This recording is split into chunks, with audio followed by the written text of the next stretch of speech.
Hello, hello, hello, hello. Can you hear me? Can you hear? Yeah, you probably can. It seems so. Hopefully, hopefully everybody. Test, test, test. 1, 2, 2, 3. Test. Oh, whoa, whoa, whoa, whoa, whoa. Okay, great. Hello, everybody. Welcome to special whimsical very lunar. Sit. Today, we'll check in a very special program.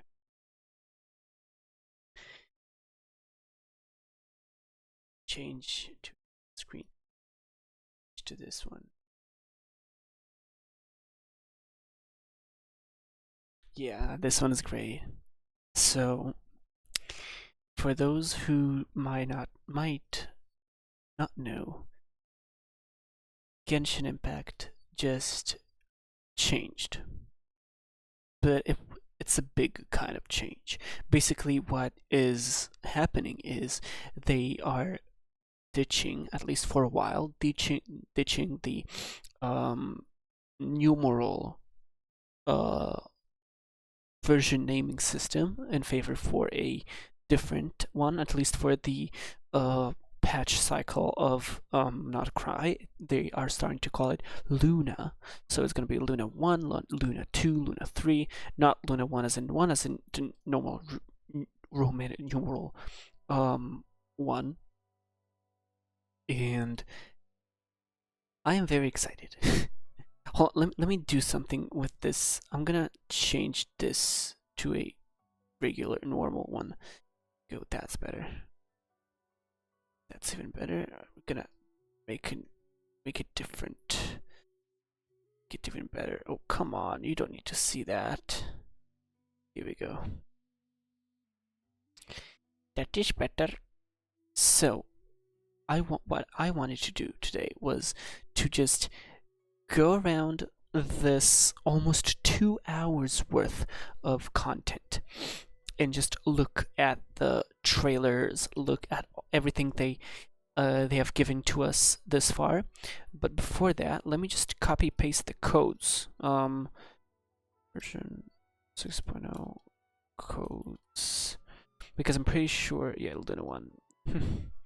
Yeah, they started to do this. Okay, so the codes are, so there's Luna 1. So there's Luna 1 09 10.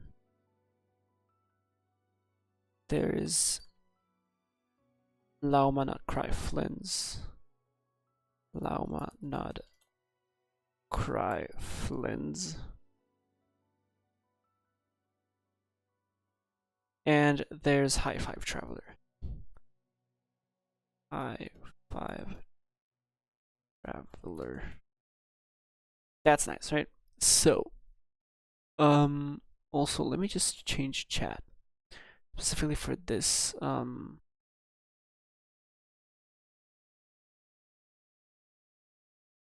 Always show messages. Yeah, that's better. Oh, okay. In any case, I'm really excited for this special program. And I have my reasons to do so. I have this I don't know how to explain it. Fascination with my special programs, right? So I've always wanted to. Oh, shut up! Shut up! How do I? Okay. You can pre-register. What do you mean pre-register? Please log in. I did log in. What do you mean? I logged in. What do you... Login time. Oh, login timeout. Let me redo this. Please open page from notices. Okay, I will reopen it from notices. Oh my god. Special events. It doesn't... Okay, I need to do this from here. Okay. It starts in not cry. Here we go. We just pre-registered and it gave us 40 primo jumps. So that's nice. By the way, our told one now is 4,500 after some farming, so that's nice. Anyway, I think it's time that we actually look at the thing here, because I'm very much interested to see what exactly they offer in terms of just generally the everything, the gameplay, the lore, everything. I watched this, but it didn't really click with me the first time because I was watching it in my car. So I'm interested to see.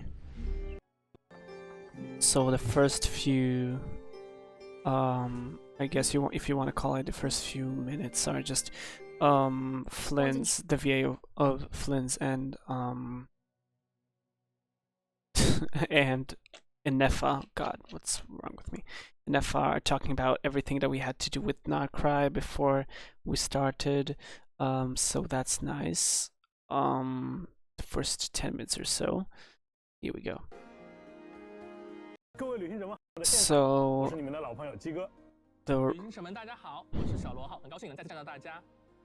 so now they're just looking at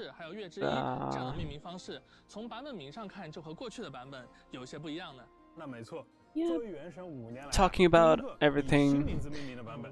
Should I change my... Yeah, I think I should. Let me just do this real quick. I have an idea.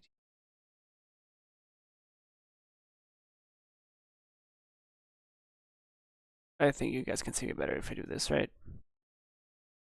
I have a feeling.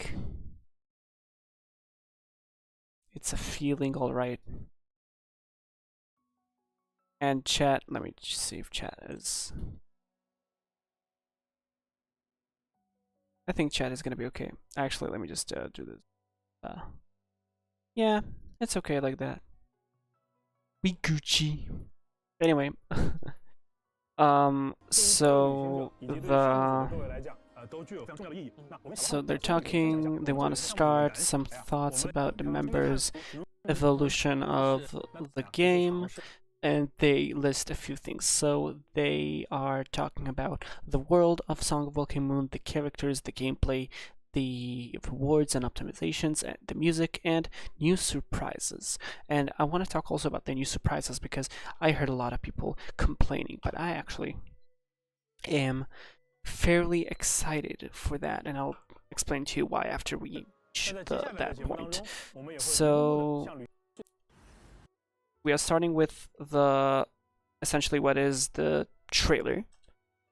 So let's take a look at it. I'm gonna let it play from scratch from the beginning until essentially until the end, and after some time I'm gonna pause and start looking at the individual details as much as I can. Of course, it's 4 a.m. so I might not be the sharpest, but you know, that's on y'all. Okay, let's go. This is where our spaceship landed when Lumine and I first arrived in Tavad. All I remember is Lumine waking me up and us leaving the ship. The wild hunt came. It passed through all the graves. Lighthouse, hope, everlasting night.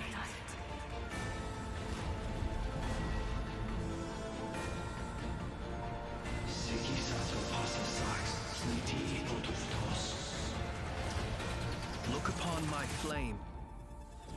Return to your graves and forever rest in peace.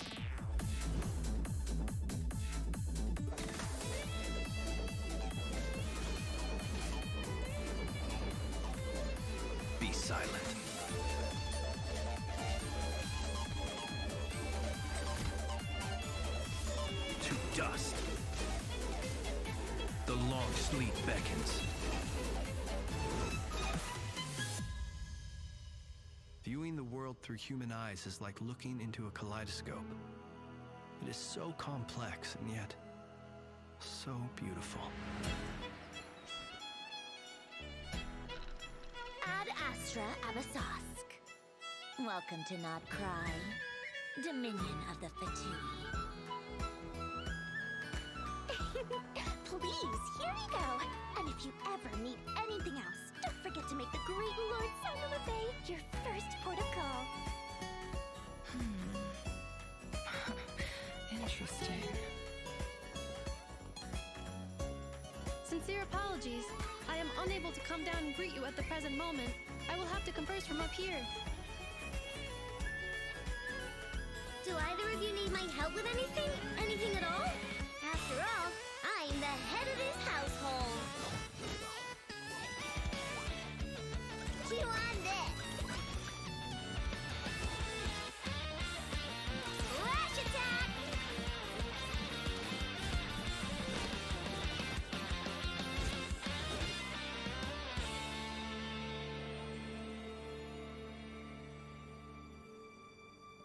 Kuvaki. It is a unique elemental force found only in Notcry, or rather, a pure, primordial form of elemental energy. They say that each of their moon chanters has had access to an ancient relic that lets them see the true past. I am still trying to piece together the many fragments of our past. It is a story not only of the Frost Moon Scions, but also of the moons themselves.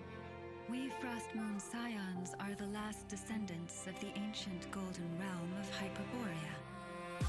Follow me and bask in the soft light of the moon.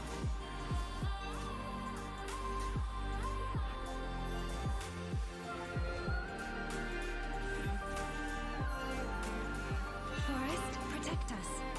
For the everlasting forest. It is also said that when the moons shattered, most of their fragments rained down upon this land like stardust. Yet, successive generations of Frost Moon Scions have always passed down a prophecy that one day the moon goddess would return. That prophecy did indeed come to pass, though not quite. I still wish to return to the moon that belongs to me. The Fatui built their research facility on top of the remnant over on Paha Isle, but they've had their sights set on the one here, too. The sacred relic of the Frost Moon Scions. It's been stolen. Today's encounter is merely a courtesy call, a friendly warning, if you will. I strongly advise you not to stand in the Fatui's way. The Frost Moon Scions will never hand over anything to the Fatui. With your blood, we shall draw an inviolable line in the snow. No irregularities detected in the duct. You're wrong. Just because Not Cry lacks a ruler at present, that does not mean it should not be ruled. We Fatui are simply establishing a new order. Kuvaki ammunition fully loaded. Assessing risk level. Maximum. The Curatorium of Secrets has always striven to abide by a policy of strict neutrality. We do not take sides with any faction in Not Cry. Oh, Moon Goddess, please save us! I suspect your spaceship has been intentionally hidden away.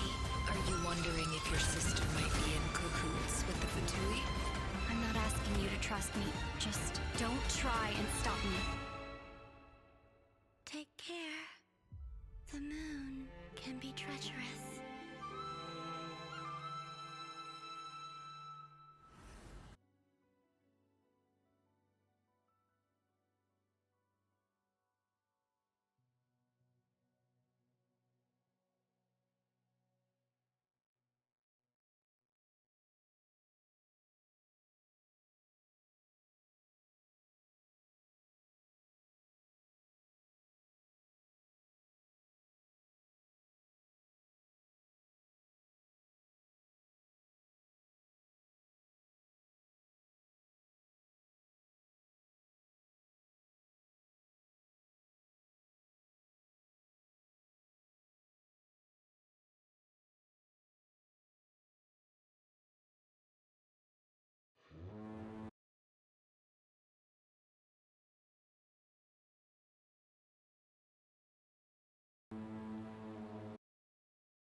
I was muted all this time. I'm going to kill myself. Anyway, what I was saying is, for the longest time, I thought that Nutcracker is gonna be towards the northern side, which now strikes me as very weird, since we learn that we are probably gonna come to Nutcracker by boat, which usually means that we are gonna come from Natlan, which is confirmed in the developer livestream. So I've looked at possibilities. We can set sail from the newer island through the multiple ports that we have. We also have a port next to, where was it? Next to the Children of the Echoes, I think, somewhere around here. But again, it seems a bit counterintuitive, since we don't really have much of another option other than that place over here. And that means that there is somewhere here, which I don't find it plausible. It probably will be happening, and the only reason I can think of to have this is that since this is the actual north, since the compass is actually, this is the north, this is the south, this is the east, this is the west, then having Snezhnaya encompass all of this area of the map, so having this as like a big bow that like kind of envelops all around Fontaine actually makes sense, since this is a mountainous area. So over the mountains is gonna where it's Nutcracker is gonna be, essentially. So I'm very much interested in to see what's the larger geography of Nutcracker is gonna be. Perhaps because Nutcracker is gonna be just the southernmost part of Snezhnaya, then we have a more of a I guess smaller scale view of everything. In any case, the frame that we see right here, I'm gonna switch back to just chatting, to just watching. The frame we see here is probably gonna be where we land, where we set our anchors from Nutcracker, probably with the Nefa. No big deal, we're gonna meet Flames over there. Maybe even Varka. This is where our spaceship landed when Lumine and I first arrived in Tavad. So this is a very classic way of Genshin's storytelling in its trailers. What's happening here is that it seems like Ether is talking about the spaceship that he and Lumine used, and he says that the spaceship landed right there in Nutcracker, near the Light Keepers. Pretty sure it's a Light Keeper. And I think that's a classic moment where they desynchronize the voice lines and the scene that we see. So perhaps that he says that somewhere different. We see later in the trailer that he interacts a lot with his sister, and other people also talk about his sister, specifically Dispatch. So I'm very interested to see how that is connected. But I've been told that this very gravestone is going to be important, but I'm not really fluent in the cryptology of Teyvat to understand that. Hopefully I'll watch some lore videos to update you guys, because I'm not that hyperfixated on the lore. All I remember is Lumine waking me up and us leaving the ship. So that is a callback to I believe it was A Space and Time for You, right? Let me check. I'm pretty sure it's A Time for You.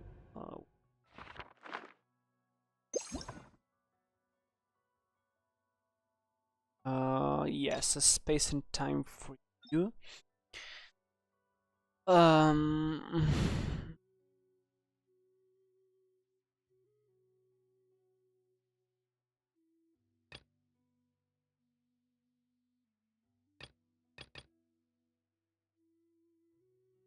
here we go.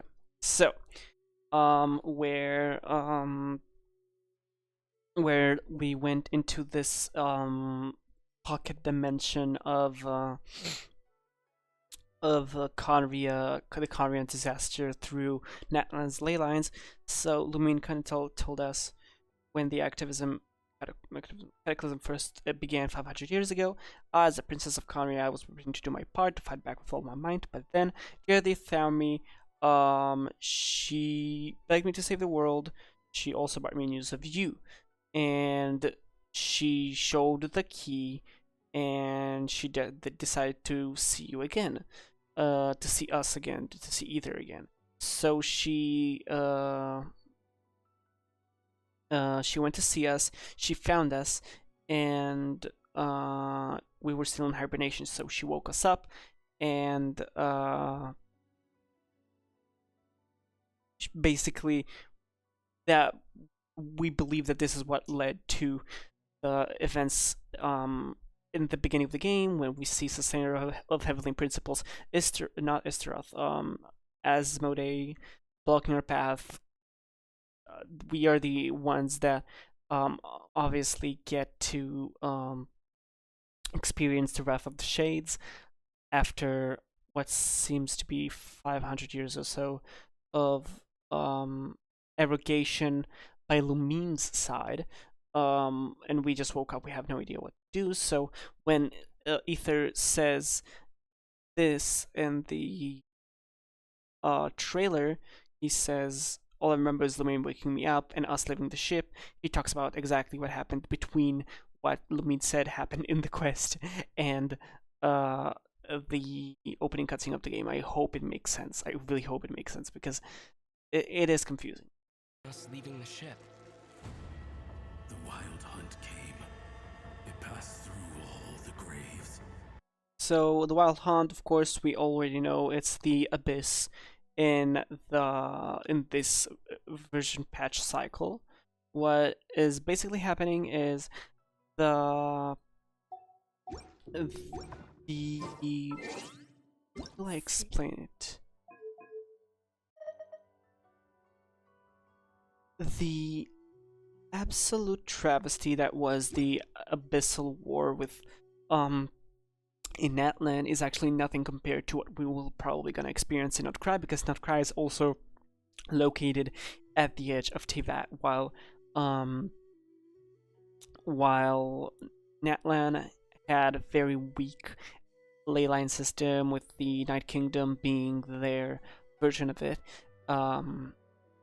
Notcry has a leyline system, at least that we are aware currently that there is a leyline system there, but it is not enough to protect against the abyss that is in incredibly high quantity over there, quantity and quality as well, since it is something that is more than just a few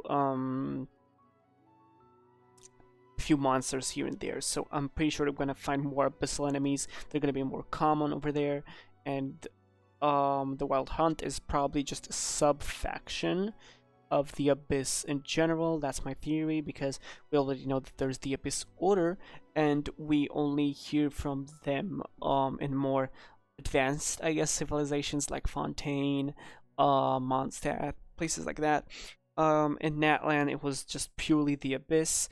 Maybe the Abyss Order, they came like last moment in version 5.7, and as you remember, we dealt with them incredibly swiftly. That was just a cover up for Lumine to do her thing, so I'm pretty sure that the Wild Hunt is just another faction. So let me actually go over to a place with nice music.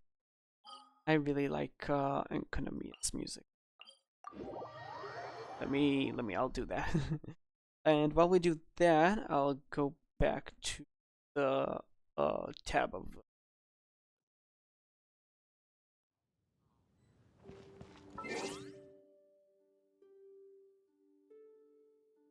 can barely hear the music. I don't care. Anyway. Oh, also, I'm guessing that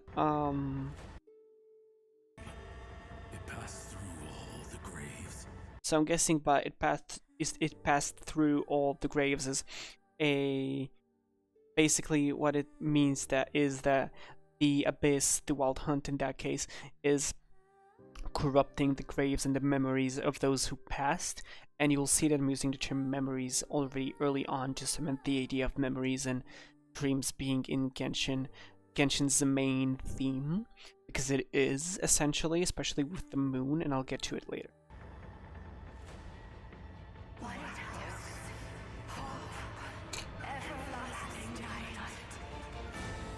So this is, I guess, one of the manifestations of the abyss. In this instance, these are hands, abyssal hands, maybe. They speak in English, but then right after that we hear them essentially speak Latin. Maybe not Latin, I'm not really sure, I don't know. My guess is Latin. I tried to see maybe it's Russian, since they're starting to have this very Russian Balkan-esque aesthetic with all their names, their locations. We got Kirill Chudomirovich Flins. We got Kling Kling Krumkake Craft Shop. But I'm not really sure of that, so we're just gonna have to wait and see.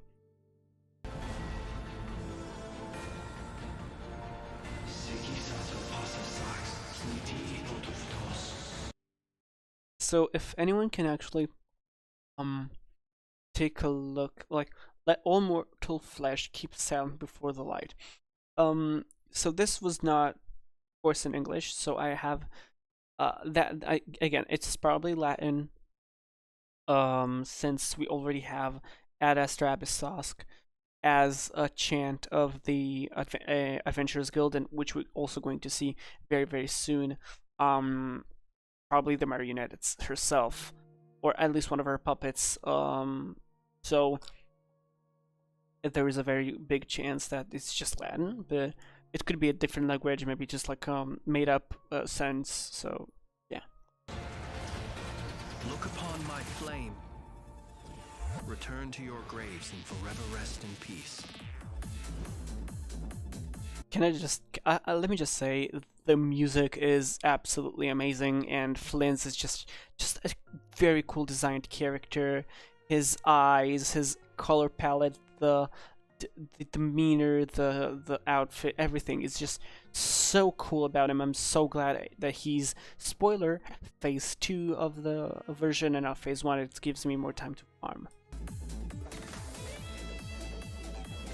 So we're seeing some gameplay of him, and also we are seeing that the lighthouse, I don't know if you cut that, hold on. We can see that it's not his attacks. The lighthouse does have some sort of effect, a little bit similar to what you would see, even if it actually is very, very much like what we see in Genshin in Enkonomiya, which is exactly that, because right here next to the Enkonomiya lighthouse, you can see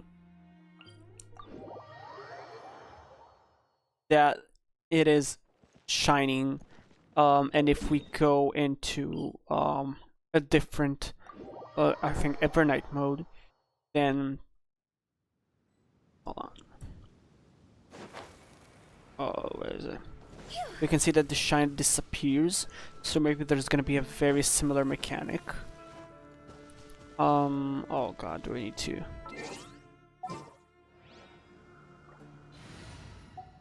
Hold on. Where's my Skirk team?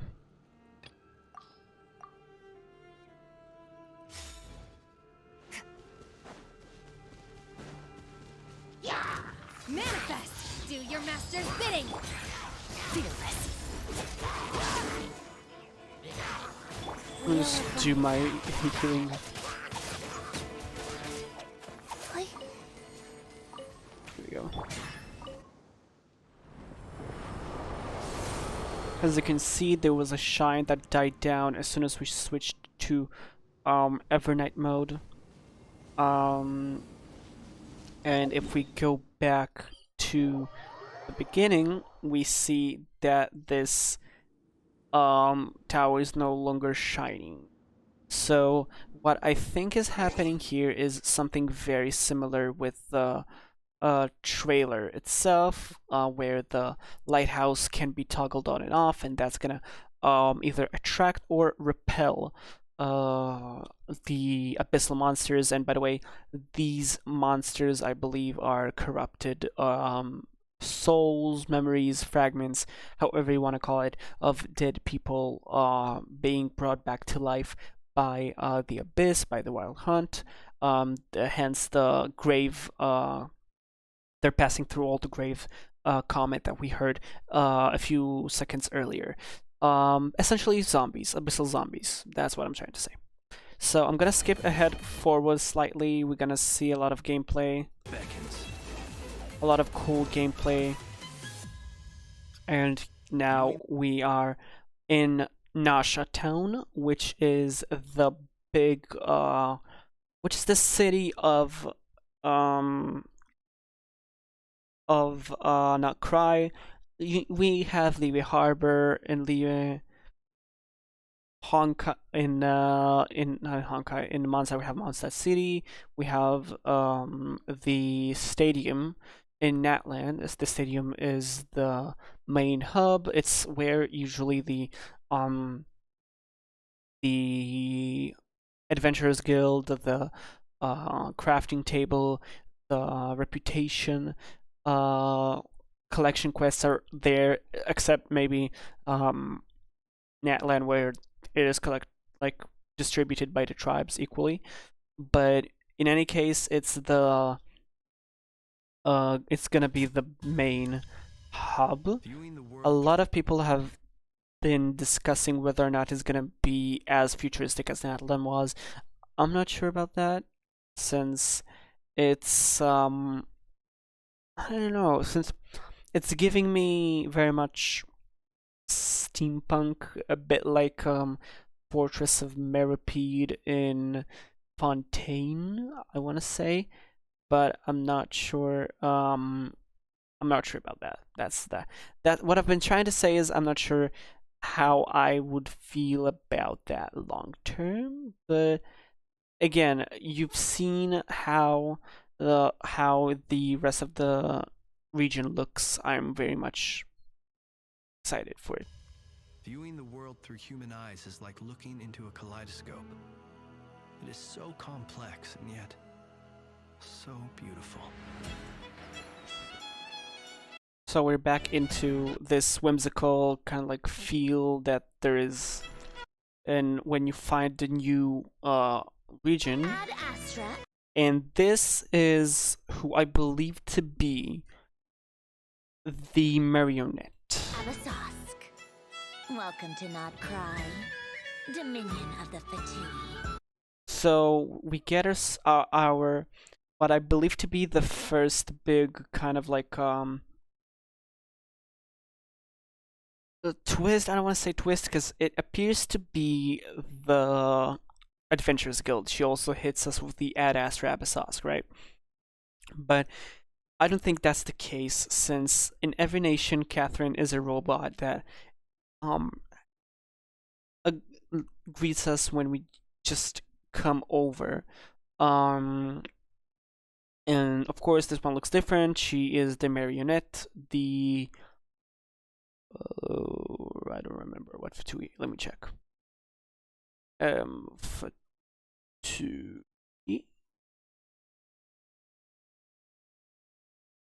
Let me see the Fatui Harbors.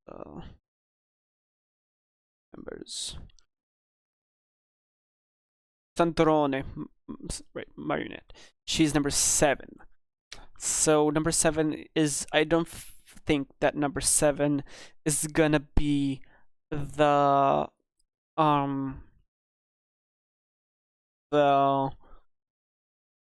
Catherine of Not Cry. I think she's gonna be maybe in Snezhnaya, but not in Not Cry. I don't feel like it. I think that she's just replacing temporarily Catherine in when we just meet when we just get to Not Cry, we've already known that for a while that as soon as we get to Not Cry, everybody's gonna try to get a piece of us.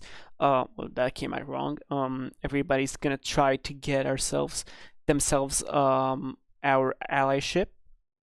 So maybe that's her trying to like persuade us towards the Fatui. Notice her wording here. She uses the meaning of the Fatui, even though Narcry is an autonomous region. It does not bend to the Fatui. Recently, there has been a lot of Fatui activity, but that's about it. There's no dominion of the Fatui in Narcry, at least not that we are aware of right now. To not cry. Dominion. Also, I'm pretty sure that she isn't real, that she is a puppet, and she's pulling Herda on us. For those who don't know, Herda or the Herda Honkai Star Rail is a character from the game Honkai Star Rail. She is a genius, and she has a space station where she has these little robots of herself, smaller puppet versions of herself scattered all across the space station, so she could be able to communicate and do more chores. I think that's the same thing that's happening here. Whether or not it is true or not, I don't know. We'll see. Of the fatigue. Please, here you go. And if you ever need anything else, don't forget to make the great Lord Sanalafay. So, of course, we have our Turkish greedy ass troll with pink hair, Dory just appearing out of nowhere. I feel like it is kind of forced, but at the same time, not really. My first reaction was, what the fuck is she doing here? She's like the least relevant character in the game. Even like characters like Mika can find relevance in this patch, but nope. When I think about it, she's a merchant, and Notcry is the best place for merchants right now, especially to get rich.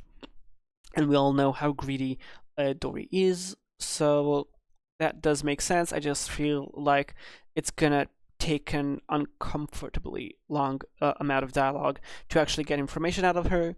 We'll see. I'm probably gonna hate it, but we'll see. First port of call.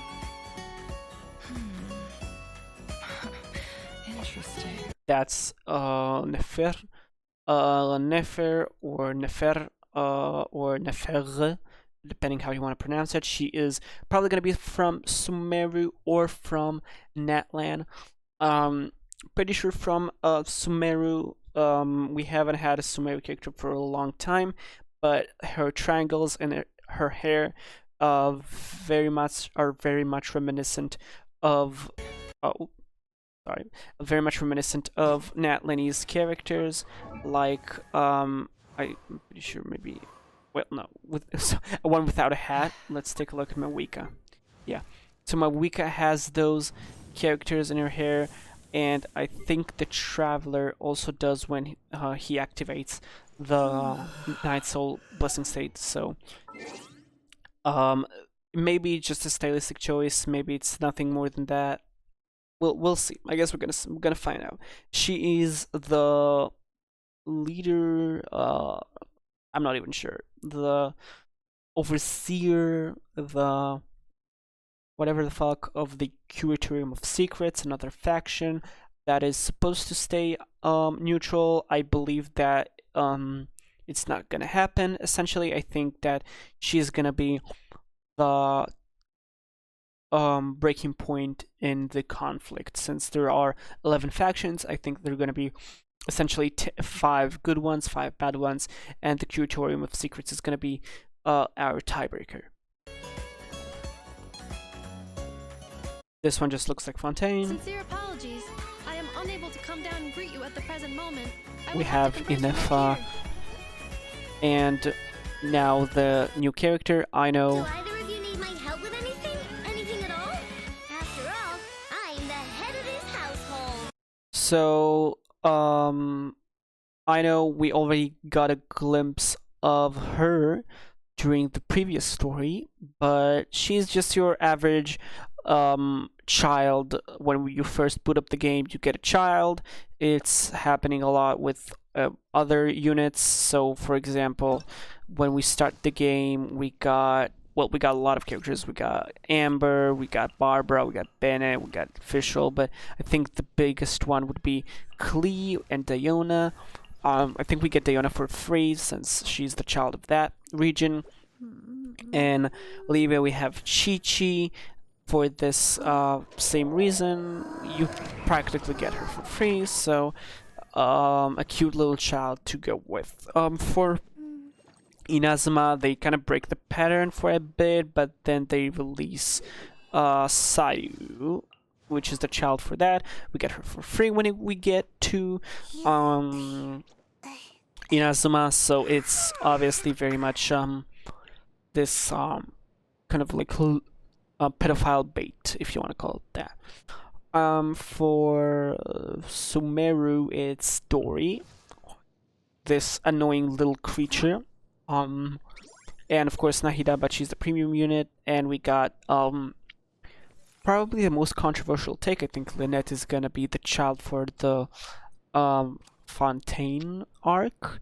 Even though you can count Siegeween, but I believe that Lynette, since you get her for free when you start the region arc, I think that's Huyoverse's way to say, hey, she's gonna be the base unit for your exploration. You're gonna get her for free, so just enjoy. Kachina is the one for stop moaning. For Natlan, you get her for free. She's the first character you meet, so that's of course gonna be for Natlan. And for Not Cry, you're gonna get Aino. She is the first ever Hydro Claymore user, which is very, very nice, very cute. I like her design. I like her gameplay. I'm probably gonna be using her together with Flynn's. Nothing much to say, just cute little, like having a comically small child wield a comically large sword, of course, haha, very funny. Gonna skip a bit ahead over here to essentially the start of the bigger lore drops. Kuvaki. It is a unique elemental force found only in Notcry, or rather, a pure, primordial form of elemental energy. So we got the definition from Inefa. I don't think that we need to elaborate anymore. Kuvaki or Huvaki or Kuvahi or whatever the fuck. However you want to call it, however you want to pronounce it. Basically, I don't even know how do I even explain it. Basically, the thing that came before elements. I don't like the fact that they bring it up just now after 5 years of the game, but again, it's not like I have a choice. It's not like I can rewind time. Let me just, yeah, okay. The gameplay system of Not Cry is probably going to be reliant on that, to the point of using it for almost every puzzle, if not every puzzle. But I actually enjoy it since you will be able, from what I saw in this special program, you don't have to rely on Not Cry characters in order to use it. If you don't remember, in Genshin, you have to have at least one Natlan character that can utilize the mechanics of that specific tribe. Okay, so if you have a character from Scions of the Canopy, you have to use them in the Scions of the Canopy territory, or to indwell a Saurian, but those Saurians barely exist and their gameplay is clunky. Hopefully they have learned from that land, or else exploration is going to be terrible. I want to believe that they learned from that, and the Kuvaki thing is gonna be great. Lore-wise, there isn't much to say, honestly. I mean, just... Primordial form of... Also, I really enjoy the scenery of this area, which is, again, very close to the lighthouse where we are parking from the beginning of the trailer, which is the exact same lighthouse we see here. We see that we can use it to reach high places, and I believe this is the border of Nasha Town. I believe that after some walking, we will be able to get to these checkpoints and go over to Nasha Town. Form of elemental energy. They say that each of their moon chanters has had access to an ancient relic that lets them see the true past. So this area we saw, this is the first, I believe, the first area of not Cryo that we've seen all the way back in version 5.6. I want to believe 5.6. I don't remember. We saw this big ass statue thing. Shut up, llama. Okay, here we go. This is the Scions of the Canopy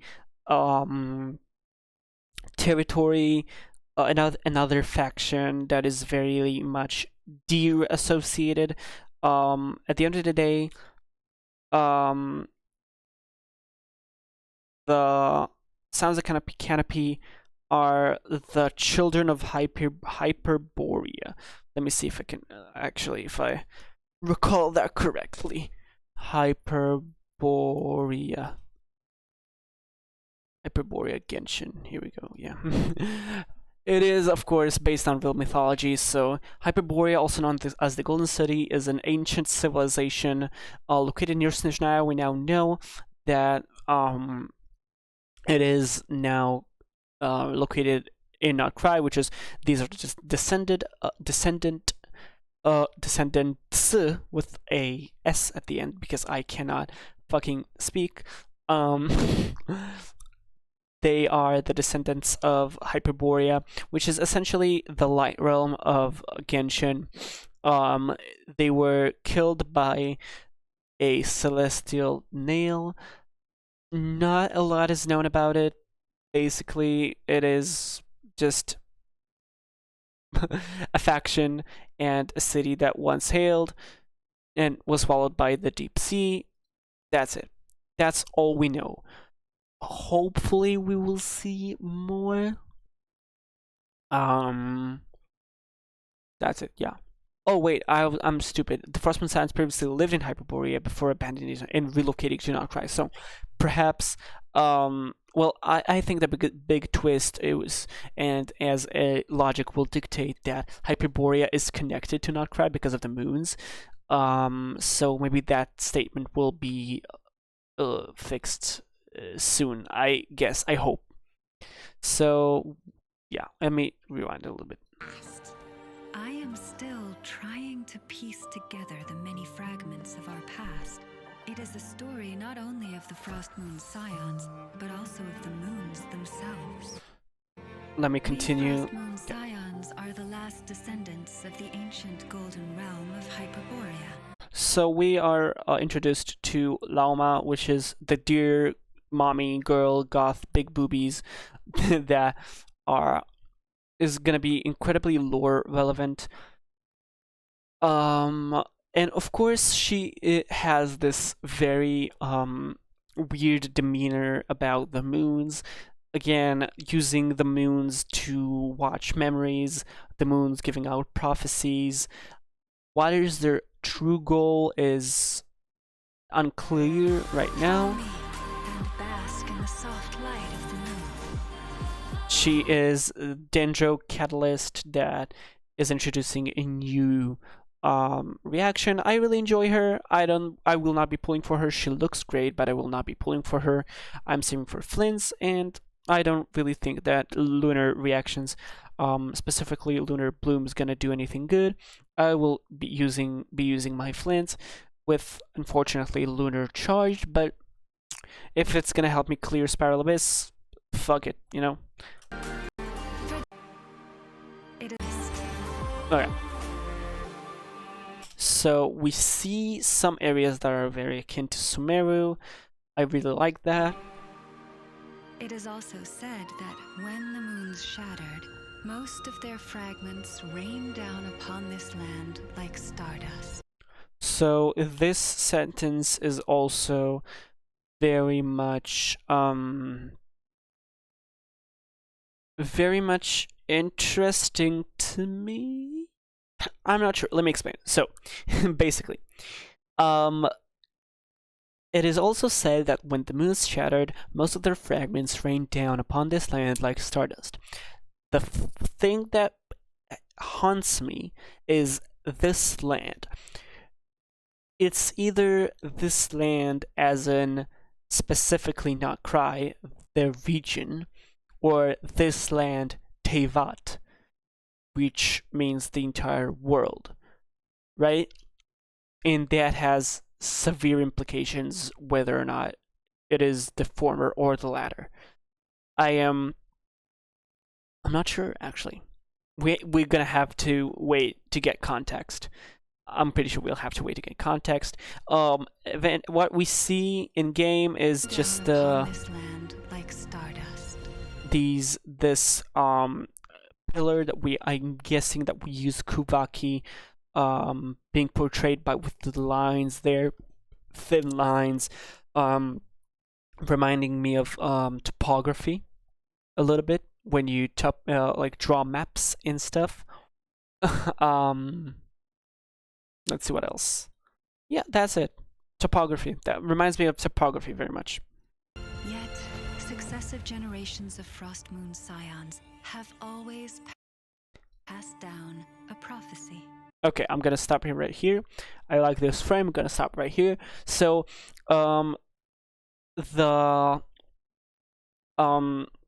basically what is happening right now is the Frostmoon Scions right now are looking probably to restore the moon, or worshipping the moon goddess, the one that is left alive.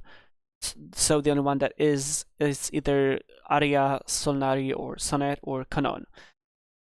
I'm guessing that it is going to be Kanon, since this is the only moon that has the same name in both versions. We had a version in Not Cry, where Alice held a letter with the names Arlos, Solnari, and Kanon, and of course the ones that we know already from the beginning of the game is of course Arya, Sonnet, and Canon. Either way it works. I'm really hoping that the prophecy with the Moon Maiden, of course being Columbina, is not going to be some sort of stupid excuse as to dethrone her from the Fatui and her kind of leaving willingly. I don't want it to be some sort of like a doppelganger situation, because if it is, then it's just lazy writing. But I have a feeling that they have a chance to implement a very cool mechanic, especially about dreams and memories, as I'm about to kind of like explore in this part of the trailer. A prophecy that one day the moon goddess would return.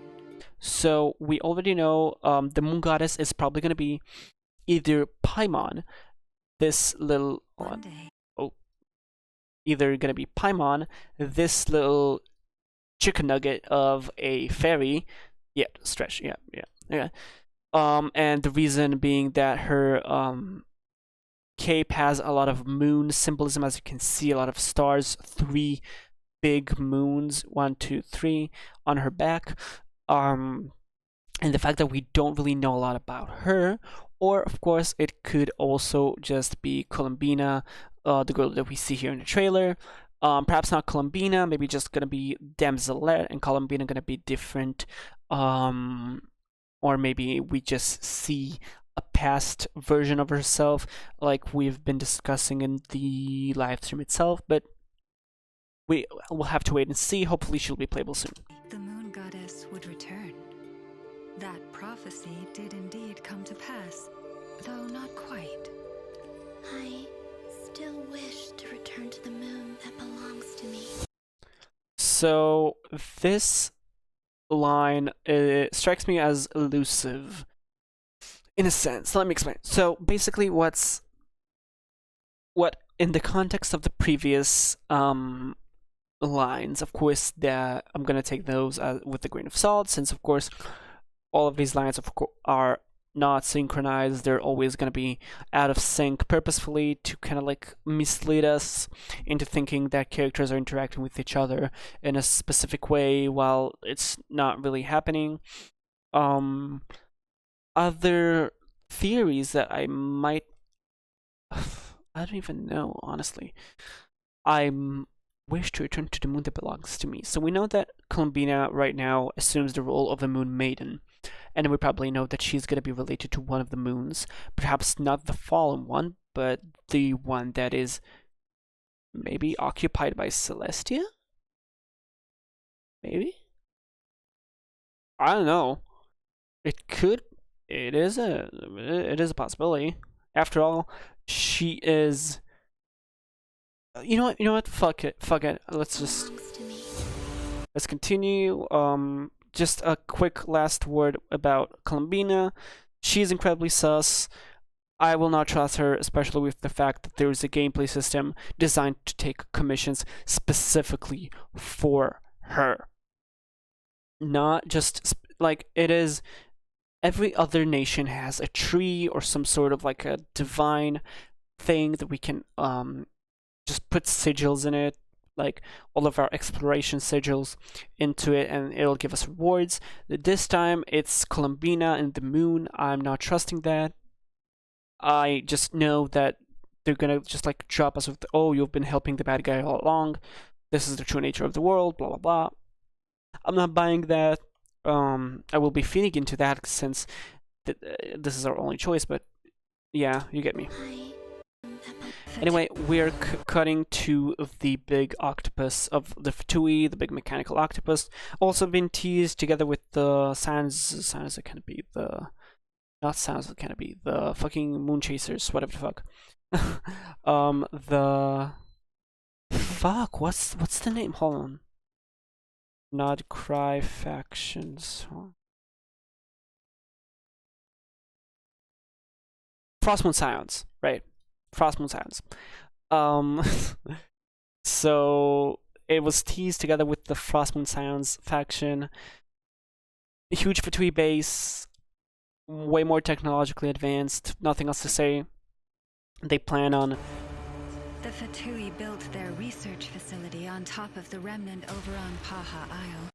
So I think the remnant they are talking about is, of course, the moon remnants, since we saw in Nefa's story quest also being referred to as an Archon quest. Archon quest, my ass. The bigger, I want to say the bigger deal is the pulling down of the moon remnants. Perhaps when Mawika punched the fake sky, they managed to retrieve some parts of the broken moon. I'm not sure how is that possible, since we know the Shades will not let that happen. They are awake, but the Heavenly Principles isn't, so we're not sure what's gonna happen. Either that or just some of the moon fragments that are available inside the fake sky, since we know that the moon that we see in the fake sky is one of the corpses, probably of Kanon, again relating to Columbina, since she is one of the Fatui. Not really, but yes, really, it's so complicated, God. That they've had their sights set on the one here, too. The sacred relic of the So we see Marionette now with her big ass robot. This trailer also disproved a lot of the theories that the community, including me, had about the marionette, that the marionette is actually the robot, the big ass robot, and not the small child, that the small child is the puppet and the big ass robot is just like the marionette soul inside a big robot, and the real marionette is like somewhere like far far away. But we already know that it's not going to be the case, since we see the marionette sending the robot to fight in her stead. So Frost Moon Scions. It's been stolen. Today's encounter is merely a courtesy call, a friendly warning, if you will. So of course, I believe that in the wake of what I've been saying, with the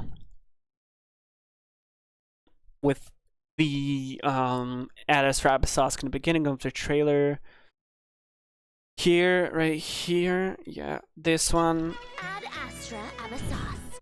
I believe that this is gonna be, so after that, they're gonna say this. It's been stolen. Today's encounter is merely a courtesy call. After we like don't care about her bullshit, it's like, oh, okay, you want to play, let's fucking play, like, you know. So Friendly warning, if you will. I strongly advise you not to stand in the Fatui's way. of course, just the regular kind of like threats from the Fatui. I believe that we're gonna, of course, kind of like get over it. I'm guessing. Let's skip a little bit. I want to skip specifically to the part where we see here we go. Your spaceship has been intentionally hit. I suspect your spaceship has been intentionally hidden, perhaps by Lumine herself. She has every intention of keeping us in Tevat long term, for us to go to Snezhnaya, to go to Conria, to see everything that she saw. And the game developers made it very clear that if Lumine and Aether have all of the information presented to them in an unbiased way, so they will eventually reach the same consensus. They will reach the same agreement. And having this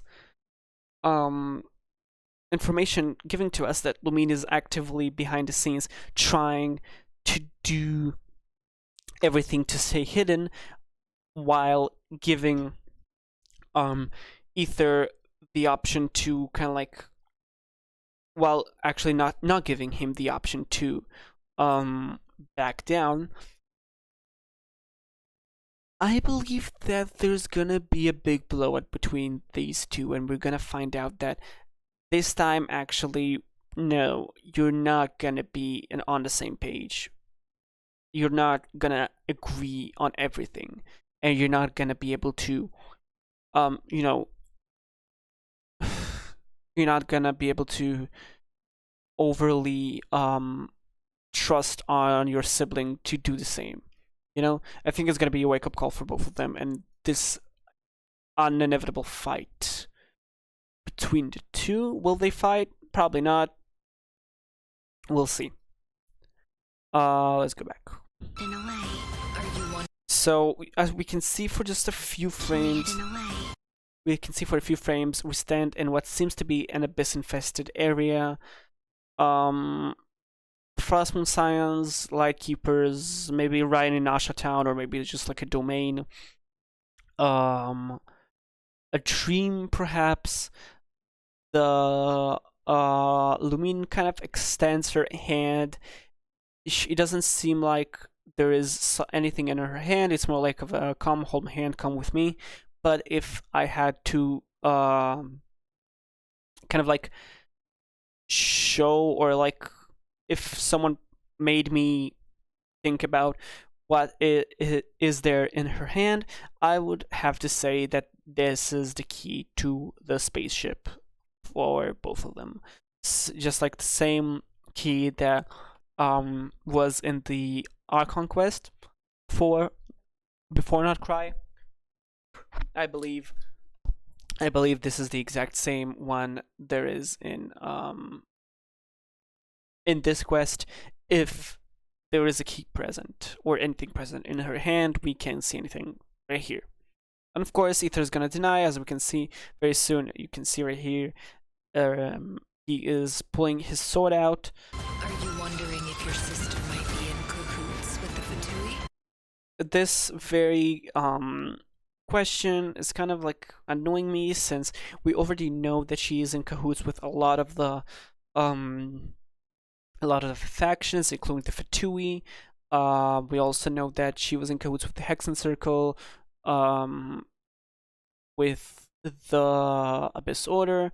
She is the Princess of the Abyss Order, of course, but she has been in cahoots with a lot of other factions. All of that in order for us to both incentivize us, but also kind of like warn us. You know, kind of like incentivize us to keep going, warning us, hey, you're gonna find out the true nature of this world, be careful.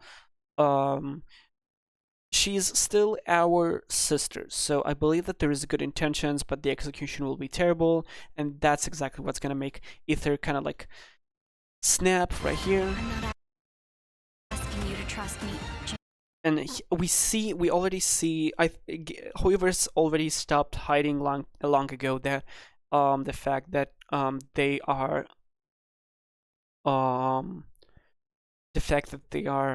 kind of like desynchronizing the clips on purpose, that the sound, the audio, and the video is not going to be the same. We already see that Lumine is talking while Ether is pulling out the sword and actively talking, while Lumine says, I'm not asking you to trust me, just don't try to stop me. So we already know the answer for the previous question is being yes, Lumine is in cahoots with the Fatui. Again, it's just a matter of time until something bigger happens. Easy peasy lemon squeezy. Will we fight? I don't think we will. I think that's gonna be like either the end of Act 2 or a fake climax before the actual climax against Fatui or the Abyss itself. Maybe a cock block of a fight before we fight the Abyss itself. The fuck, the names of the fucking factions. What's the name? Oh, Wild Hunt. The Wild Hunt. It's kind of like kind of like a very big teaser, and the, how would I explain it? They're trying to show us that they don't care if we think that we're gonna fight our sibling. They want to incentivize us into thinking that we will fight our sibling, right? I believe that we're not gonna, at least not for the next year or even 2, but we will fight her eventually in the end of Genshin Impact. At least Genshin Impact Part 1.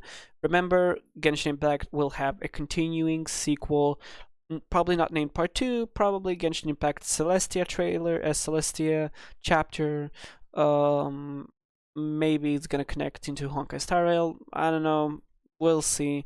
We already know that they're planning to change a lot of things with the new game mode, the Melistra, whatever the fuck. So it's really nice. Just don't try and stop me.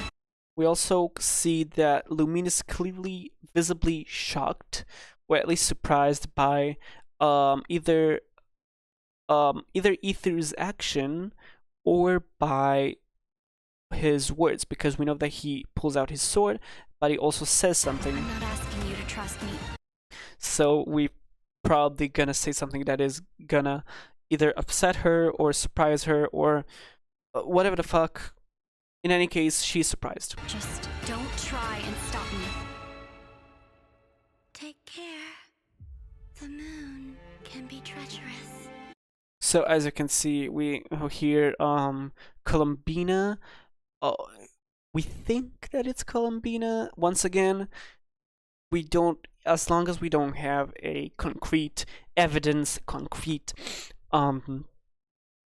guess if you want to call it, not evidence, but evidence or I don't fucking know. Okay, just that could be Columbina, it could be anyone else. That's the trailer, right? She says, take care, the moon can be treacherous, which of course is true. The moon indeed can be treacherous. And that's the trailer. I think I'm very much excited. Let's look down there. We can see that we have Ether, Flynn's, Sandrone, the codename being Marionette, Doreen, Nefer, Inefa, Aino, Lauma, Moon Maiden, Columbina. As you can see that the way that that Sandrone and Columbina are being referred to, one being Fatui, the other one being a maiden, is different. So there is a chance for another form for Columbina. We'll see.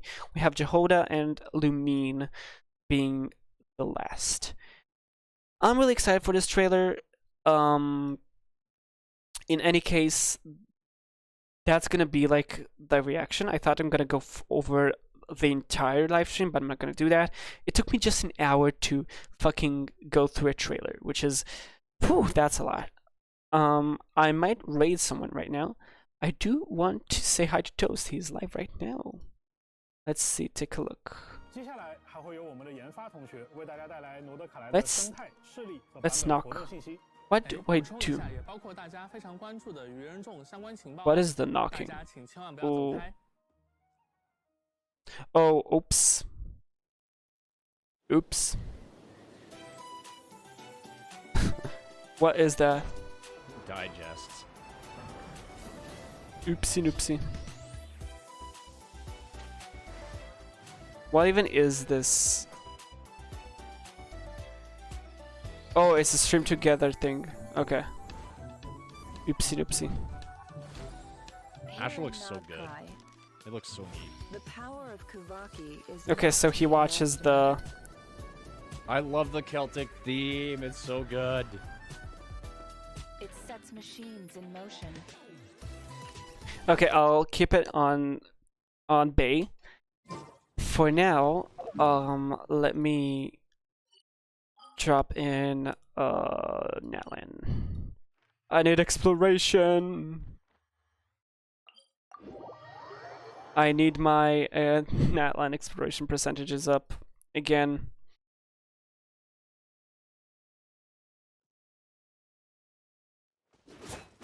Okay, so my hold on. I wanted to build a unit. Who did I want to build? Did I want to build? Let's do this. I wanted to build Chaska, but should I do her or should I do Ifa? No, I'll do Chaska. I'll do her thing, her domain. Let's see. Where's her domain? Obsidian Codex. Obsidian Codex.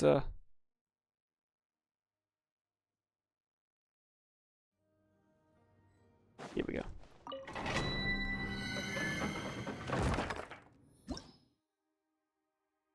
Okay. I'm gonna try to do this without, let's see if I can do this without using pyro characters. Because technically you can, right? But... Sacred name, fortune preserver. Take your true form.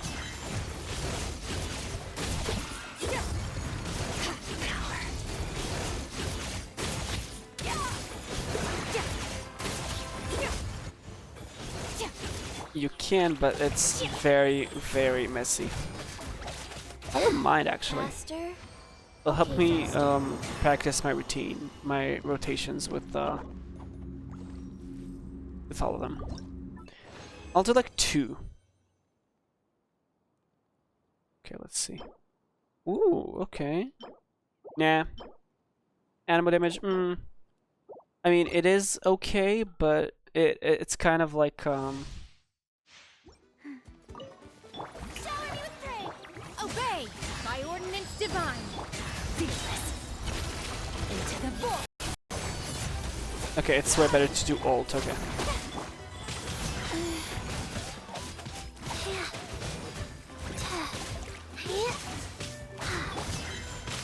Merciless. Paradise. Ha! Nice. Nice. Let's do one here. Crowd damage. Ooh, that might be good. Okay. Ooh, hello. Nice. Cool. Very cool. Okay, let's continue the challenge. Let's do like one more. Strike a pose! Let my name echo in song! Orders given. Orders received. Transfiguration. Cryo incarnate. Merciless. Into the void. Ooh, that's so cool. Almost one-shotted them. God, I wished I had this. Okay, HP. Nope. Nope. Nope. I always get like the stats are always so like last second. They're always like, ooh, almost there. Yeah, let's collect her commissions.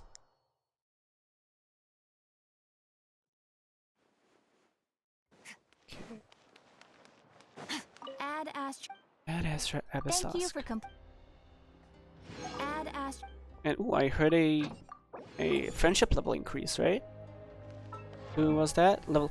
Ooh, Skook level 4.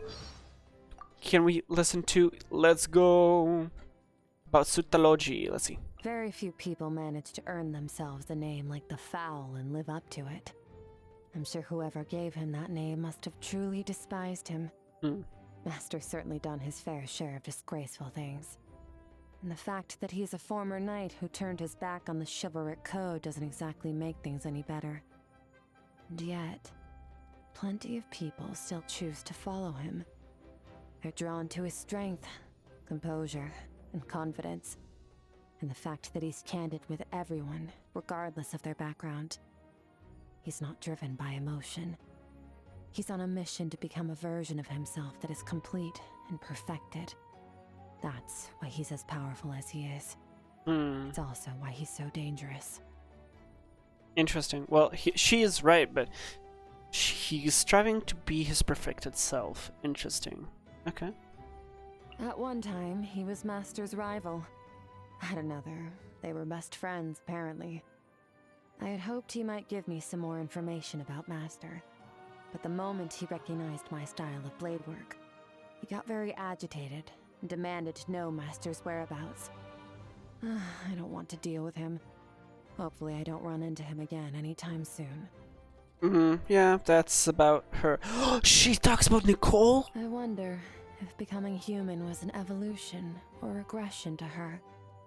How did it feel, witnessing the self-destruction of her species firsthand? I considered asking her these questions when we first met, but given her personality, I thought better of it. I think I'll just leave her alone to work on her sculptures. So, Nicole is from the Hexen Circle. She is...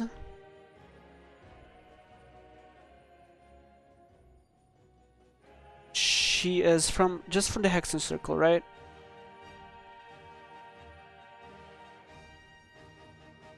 She's not from Conrian. Yeah, okay.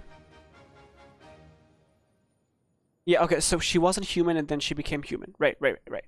So that's interesting. I like the first, like, I wonder if becoming a human was an evolution or regression to her. That was really cool. I once lost power is always reclaimed in the end, in some shape or form.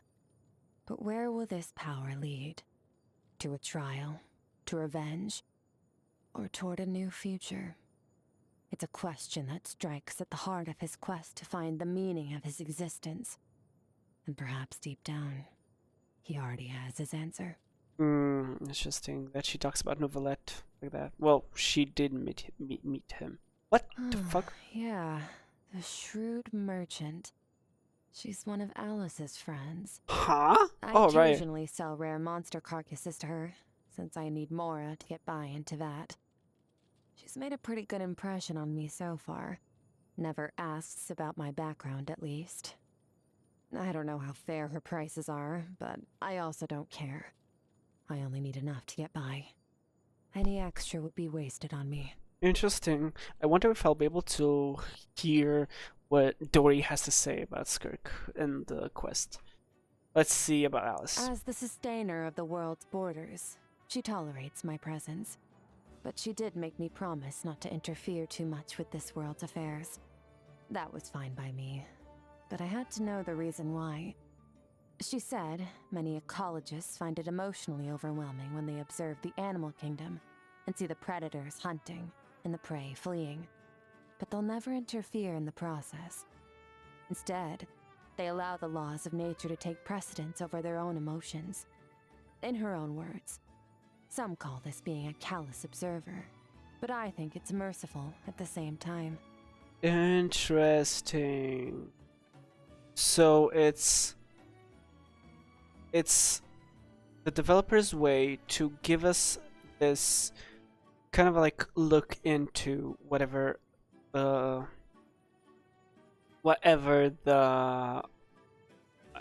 ideology of Alice may be. Since remember, she's an observer. She's always outside of Teyvat. She doesn't usually come to Teyvat unless it's like right now, for example, for Not Cry. So that's very interesting. On one of the times that we met, she urged me to listen to the voice of my heart and learn how to enjoy my present life. She was being sincere and showing she cared. And for that, I ought to thank her.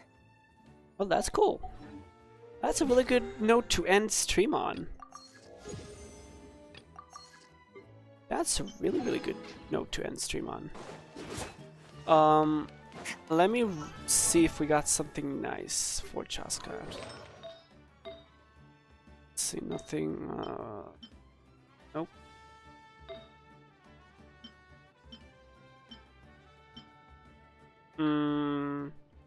Should we roll this one? I don't know.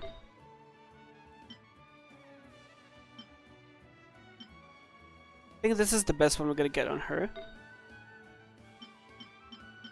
Non-recall I have is crit rate. If this rolls more than 3.5 crit rate. Nope, no thank you.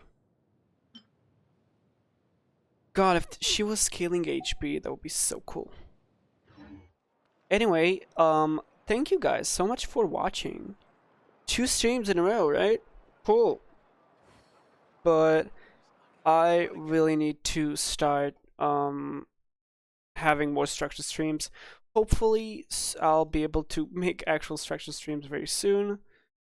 In any case, I am going to raid a piece of toast because I love him and I really enjoy him. Thanks for watching. My schedule is probably ought to change soon, but there's nothing I could do eventually. Okay. Bye.